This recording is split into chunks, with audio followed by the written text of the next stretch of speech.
Time for Health. I'm your host, Rachel Fall, and we're very glad you've joined us today.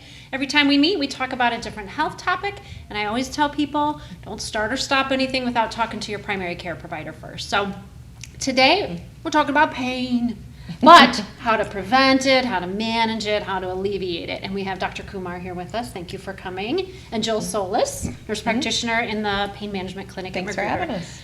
So, arthritis. I think everybody has some arthritis or is getting there. So how does somebody get arthritis? How does it come about? I mean, arthritis is basically, there are different types of arthritis. There's the genetic component arthritis, Okay. and that's more of the rheumatoid components. And the other one is basically the privilege of life. So we wear and tear.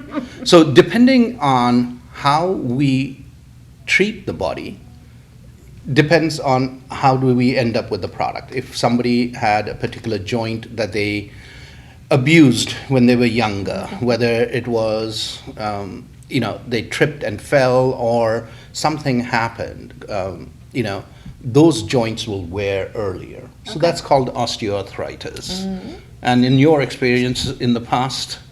Well, there's also psoriatic arthritis, rheumatoid arthritis, Okay. and those are the genetic components that Dr. Kumar was talking about. Okay. But with osteoarthritis, wear and tear in the joints, sports, construction folks, joints that get used a whole lot, then they're going to get stiff and they're going to be achy for those folks. Okay. Yes. So that's just, like you said, it's the privilege of life. It's the privilege living of a good life, life. yes. You might have it. Somebody asked years ago at a education thing, they asked Dr. Kresge, is running good for you? And he said, if your body is perfectly aligned, if everything is perfectly set up in your body, running is okay. But there's not a lot of people where everything is perfectly aligned and you run perfectly aligned, and that's the wear and tear that we do to ourselves. But it's because we're living a full life. And the thing on there is, and it is not sacrilegious to have it, but the thing becomes is, what can we do about it? How can we make the body a little bit stronger so it can tolerate a little bit more insult?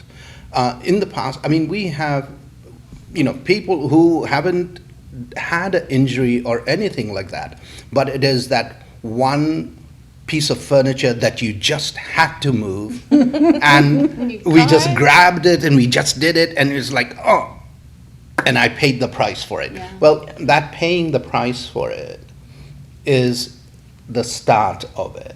Gotcha. So it can be a trauma, it can be just doing simple maneuvers that we sometimes overdo.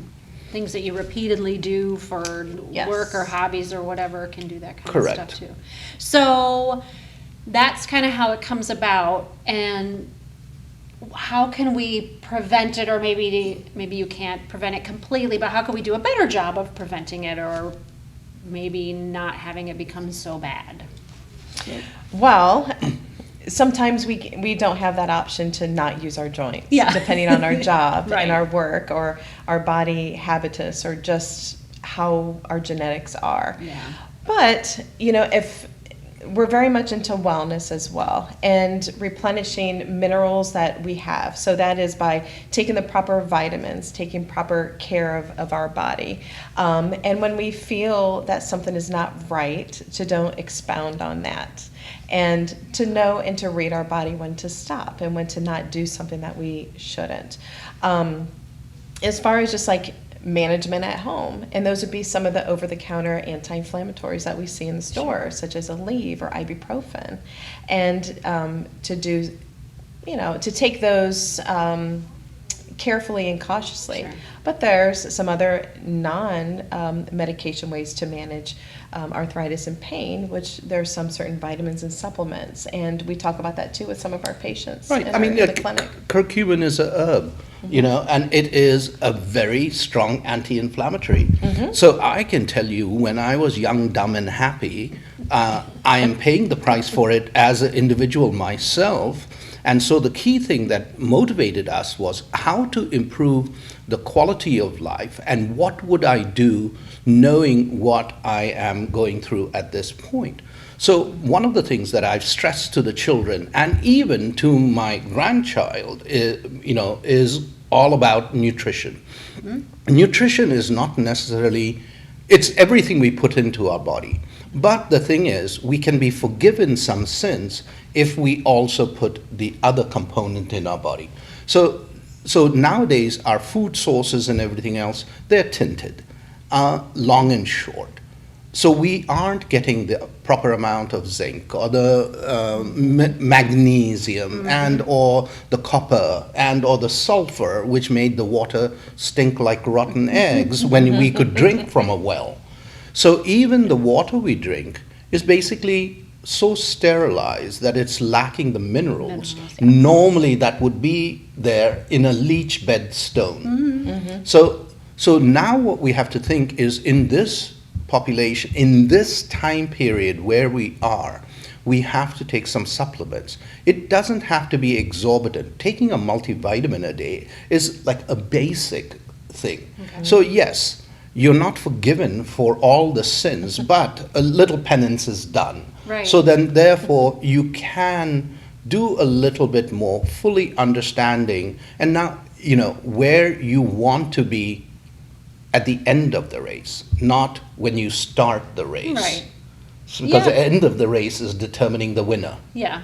So that is how. But it's So not there's a to- lot. So yeah. there is I wasn't even thinking. I was thinking like proper body mechanics and all that. But like what you put in your body is huge. Almost every person that's ever been on the show, they're, eating well, proper nutrition, minerals, vitamins, that kind of And stuff. is a- replenishing what we had that we are losing. That we're losing. As we age, yes. So those are great supplements to use. Even something like bromelain, yes. Okay. And yeah, so there's options out there. And I like what you said about when you do have an issue, not ignoring it or just keep, Correct. making it worse. That, maybe talk to your primary care provider, talk to pain management or whoever. Right. Like something's not right. So just check it out. And if it's nothing, then okay. But don't just assume it's nothing and then make it into something. Make it Right. into Worse down the something. road. Pain is basically your body's idiot signal and or the signal on your dashboard that's saying something is wrong. Yeah. We need to do something. Something is giving a signal, and even like the fatigue and all of those components are basically your body giving you signals. It is for you to overlook them. But if I did that when my low oil fluid came on, my car would jam up. Right. It wouldn't be a surprise that the engine jammed up. So that is the thought process. And it's really, it seems very commonsensical, but the thing on there is sometimes just relating it to the patient, making it more applicable, more focused, and then getting them into the broader spectrum. At the end of the day, we want people to be healthy, well, community to be thriving. And that is where not just taking care of the problem, i.e. in pain medicine, interventional pain medicine, but to say, this is what you need to do, this is what you need to teach your neighbors, friends, family, and then why can't we all arrive at a better point? And I would imagine it's probably kind of small steps or small things, nothing really difficult or complicated to do. It's just some basic things we learned in the My Plate or the food pyramid, depending on how old you are, that kind of stuff. It's about being patient too, and allowing the supplements to work, allow your body to adapt to proper nutrition, and to give a realistic expectation that it's not going to be an overnight change. Right. Let your body adapt, just have patience with it, and given that realistic approach can be make or break to some folks who in understanding that. Yeah. And being patient when you have an injury or something to Correct. you have to give it whatever if you go see somebody, how long did they tell you to let it rest? Right. Let it rest that long. Yes. Right, and because Exactly. we don't do acute pain. So a Right. person who has pain basically 3 months or longer, and or the family physician feels like, oh my gosh, they need something. A person with shingles, has shingles. Yeah, immediately come in, we can turn it around on a dime. But, so there are pain that we'll see immediately. But majority of the pain is basically your body is a fantastic piece of machinery. You need to nurture it, and it will self-repair. I mean, it's a fantastic piece of machinery yet to be replicated. So my point is, for us to think that we are the ones who can do it is hubris.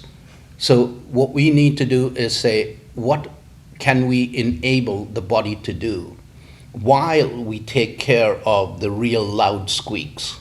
Okay. And at the end of the day, we end up with beautiful, happy, energetic patients, no matter what age group we're talking about. You know, it doesn't really matter. And the concept of, well, that's the way it's going to be, doesn't exist anymore. Not necessarily. And you do hear that a lot about, well, I'm such Nope. such old. Disagree. Because at that point, you're not listening to a multitude of signals going off on your dashboard. Right. Right. Yeah. Yeah. And so you work a lot with, maybe not prevention, because if they're coming to see you, they probably maybe already have a pain management issue, Correct. but you can kind of help them with some internal things, all, you know, the interventions that you do. Absolutely, The because whole they've gamut. now had that signal going off on their dashboard for a long time. So even if that is why they come to us, we can then say, we can work on this portion of it, but let's look to get everything going.